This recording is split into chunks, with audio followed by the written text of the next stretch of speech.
Hi, everybody. Dan Illman, Mike Beer, the DRFBets race of the day for Sunday, October the 27th, race number 8 at Woodbine. It is the Grade 3 Gray Stakes for 2-year-olds, going 1 1/16 on the Tapeta surface. Get involved with the Gray Stakes and the upcoming Breeders' Cup, of course, with a new DRFBets account. Deposit $150, start firing away with $300. Learn more at drf.com/bet. Here's the field for the Grade 3 Gray Stakes. You can access free formulator past performances for this race on the Race of the Day event page at drf.com. Download them and handicap along with us. Our friends at Timeform US project that the pace will be fast for this year's edition of the Gray. Several stretch-out sprinters, several precocious 2-year-olds, and the 4 looking at a miracle. Gate-to-wire winner last time going 5.5, Mike. Expected to make the front again, according to the pace projector. I mean, I can see it stretching out off of, a couple of sprints. And yeah, I can see that horse being forward. I can also see the 2, Bell Bimbo being forward. He's shown a lot of speed in his races, too. So I won't disagree with the pace projector. Number 1 is Finalist. Draws a very cozy inside post for this 2-turn synthetic heat. And you just get the feeling that this horse needs blinkers, and he's getting them for the first time in the Gray. Let's go back to his most recent start, his first time around 2 turns on turf. You see him now, he's in 5th position, and he's looking at the stands, and he's on his left lead, and he's lollygagging, and he's drifting, and he's just not paying attention to business. And yet he's still running on a little bit at the end of this race. I think it's a very smart move for Cassie to put blinkers on this horse, and he is bred to run all day long. Yeah, there are things to like about him. I mean, obviously, he's a horse who really needs to start putting things together because that race that we just looked at, it's sort of similar to his first 2 starts. Even though he won one of those on dirt at Gulfstream, he just never really looked like he was laying it down in either of those races. He feels like he's got some talent, and he just has to get his mind on business, and the blinkers might help him do just that. You mentioned the 2 Bell Bimbo as a possible pace presence. He was last time out. It was his synthetic debut. Maybe he's just been waiting for the Tapeta all along as they turn into the stretch, or maybe he just needed to drop to this $25,000 maiden claimer. He really puts this field to bed very easily in the stretch. This is an impressive looking race from a visual standpoint. The buyer came back pretty solid with a 70. Maybe this Verrazano gelding is going the right way, although this is a big step up in class. Yeah, that's the thing. I mean, he's going to have to do that, what he just did last time against some much better horses and over a longer distance. And listen, maybe it was just as simple as him getting off the turf, and he really likes the synthetic, but it also might have just been that big class drop. Up from New York is the number 3 Inside Risk, who will be trying a synthetic surface for the first time. He was a debut winner at Saratoga for a $50,000 tag for trainer Todd Pletcher, claimed out of the race by Tom Morley, and just put in a tough spot in the hopeful. You can draw a line through that race for many reasons, the competition, the sloppy track, etc. It's start over time for Inside Risk, and I don't see why he can't contend against these horses. He just needs a buyer boost. Yeah, we'll see if he can improve, because obviously he has to do that. You're right that you can't hold the hopeful against him. His career debut was no great shakes. He didn't beat a great field. He got it done at the end, but if he just runs one of his first 2 races back, he's getting nothing in this race. Looking at a miracle, the 4, again, the expected pace setter on the Timeform US pace projector, gate-to-wire winner of the debut at a big price, 14-1. We'll take a look at that race right now. Looking at a miracle on the lead, on the rail, battling throughout with Last American Exit, the 5-2 third choice in this race. And I have to give this horse credit. He really digs down deep and gets it done. He has to stretch all the way out, dealing with faster fractions and better horses. Right. I mean, I'll take nothing away from him for winning this. He showed good speed. That runner-up there challenged him pretty early on in the race, and they just sort of hooked it up and raced each other to the wire. This horse prevailed.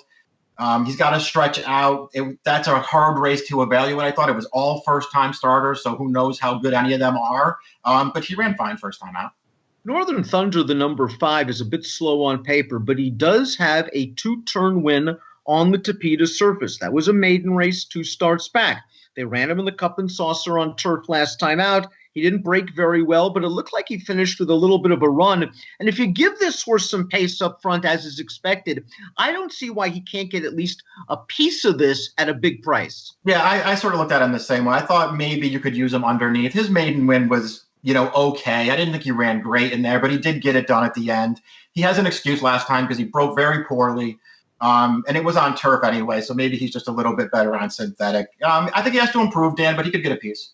Green Growth is the number 6. Catherine Day Phillips, very sharp trainer, removed the blinkers last time out. The horse still retained his good speed. We turn to the stretch, and Green Growth has a commanding advantage at the 3/16 pole, but he's going to get a little bit tired at the late stages of this race. 4-5 favorite, Bold Victory coming at him late. The wire comes in the nick of time for Green Growth. It was a very clever ride from Eurico Rosa de Silva, who might have to rate this time around. Yeah, he's sort of, he got it done in that race. That's great. He's sort of started to really tire in each of his last 2 starts since they stretched him out. I don't like that about him. But he has improved with every race so far. Talent is not the issue for the 7 Chapalu. It might very well be the surface. He has raced twice in his career, both good efforts on turf, including this maiden win at Keeneland on October the 6th. We're going to see this horse on the far outside come with a run. He switches to his right lead right there at the 8th pole, and he is off to the races despite drifting out a bit greenly in the stretch. These 2-year-olds are still learning. Now, he is going to have to do it on a synthetic surface. He trains over a synthetic surface at Fair Hill for Arnaud Delacour. Yeah, he looked good winning this race, that's for sure. I really liked his performance. It's also worth noting, we just showed you the stretch run there where he sort of took over and got clear late. This horse got into some trouble on the first turn of that race, too. He had to steady pretty hard. He was in some traffic. He worked out a trip after that, and he got a figure for the effort. If he handles the surface, he's supposed to be a player in here. Taurus Del Paine, the number 8, just missed in the Laurel Futurity last time out. And other than that one dirt race in the slop in Saratoga, he's just run well in each and every start. Let's go back to the Laurel Futurity. They stretched him out for the first time in his career, and he's in with a chance turning into the stretch. He just gets into a little bit of trouble. He's the number 1. Yeah, he seems like a horse who's still a little green. He was very rank early in this race, and then he took on some long shot pressure, but he stayed pretty gamely to the end. I thought he handled the stretch out well, Dan, and I really liked this horse's career debut. I know it only got a 49 buyer, but I thought he ran really well in that race. I think he has some talent. I'm not sure about the surface for him, but if he handles it, he might be a price worth including in this race. We saw him weaving about in the stretch, but he is battle-tested to be sure, going out for Grand Motion. This is a son of Breeders' Cup Mile winner, Caraconti. The 9 is Muscaca Gold, who pulled off a $38 upset in the Cup and Saucer Stakes on turf. We're going to watch that race last time out. Very clever ride. They got to the frontier. There didn't appear to be that much pressure. He made the lead turning into the stretch, and he's just under a full-out drive here, but no one's coming to get him. You see, Please Call Me Back, the favorite, took a shot at him. He can't get to him. Muscaca Gold was very game. He proved he liked the distance. He ran well on synthetic in his debut. It's just that he's going to be a fraction of the price he was in the Cup and Saucer. Yeah, I guess that's the real problem. This horse did run pretty well last time. I don't know how strong a race that was overall, but he certainly took a step forward. And I just like the way he kept finding through the stretch to hold his advantage there. He was so green first time out that I'm not that surprised that he really took a step forward last time. Let's take a look at our top selections for the Sunday DRFBets race of the day. You talk about a horse being green. Finalist is as green as the Grinch. You think maybe the blinkers straighten him out at a decent price for Cassie and Contreras. Yeah, I'm just hoping that is the case. He looks like he's got some talent, and he just hasn't really been putting it all out there on the track yet. Maybe the blinkers will help him do that at a price. I went 1-7-8-9.